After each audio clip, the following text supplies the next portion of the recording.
The river moved slowly that morning, heavy with mist and memory, its surface broken only by drifting leaves and the faint ripple of life beneath. To most it would have seemed peaceful, untouched by time, but to Taza it felt restless, as if something unseen struggled to be heard. He had lived beside this river for many seasons, long enough to understand when it whispered warnings instead of songs.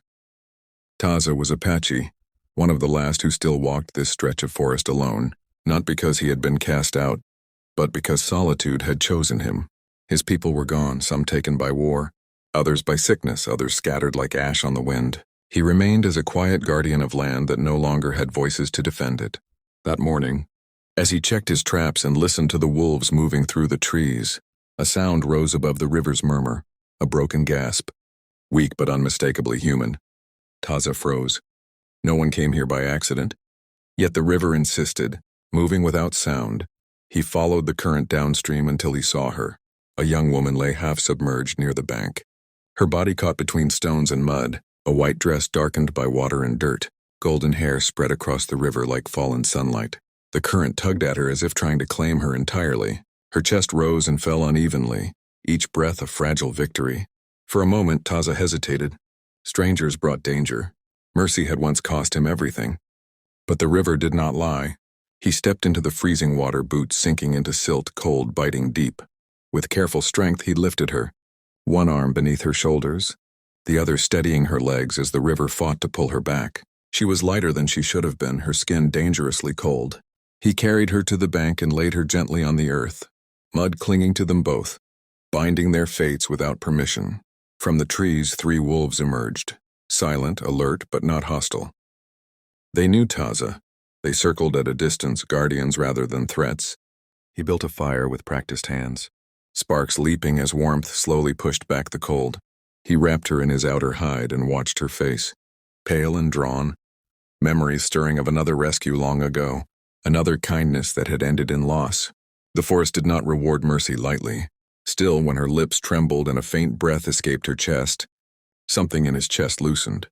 Time passed, measured only by firelight and breath.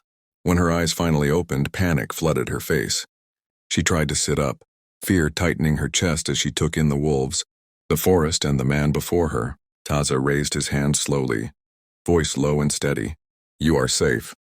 She did not understand the words, but she understood the tone. Her breathing slowed. "Please, don't let them find me," she whispered. "Who?" he asked.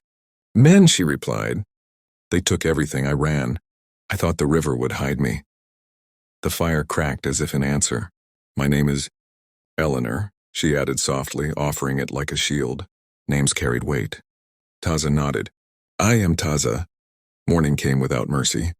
The cold returned as the fire faded and Eleanor woke aching, bruised, alive. Taza had not slept.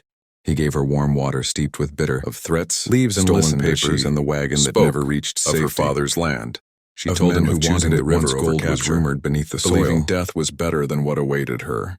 When she finished, the forest seemed to lean closer. "They will follow," Taza said. It was not a question. Before Eleanor could reply, a sound echoed, metal against stone, wrong in the wild. The wolves stiffened.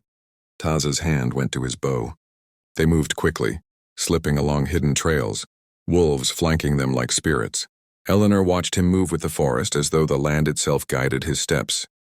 For the first time since her world had collapsed, she felt hope. It shattered with the crack of a gunshot.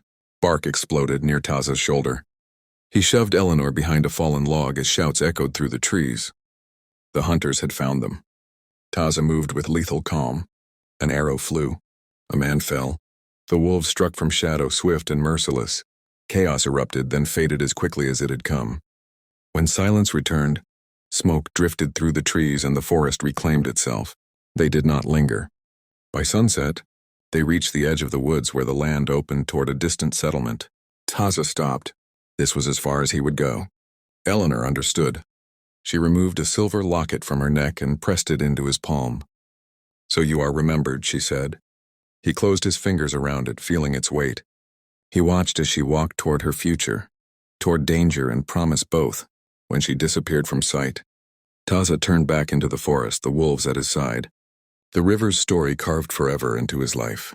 If this story moved you, If courage, sacrifice, and forgotten heroes still matter to you, then subscribe to the channel. Every week, we bring you powerful stories like this, stories the world tried to bury, but the river still remembers.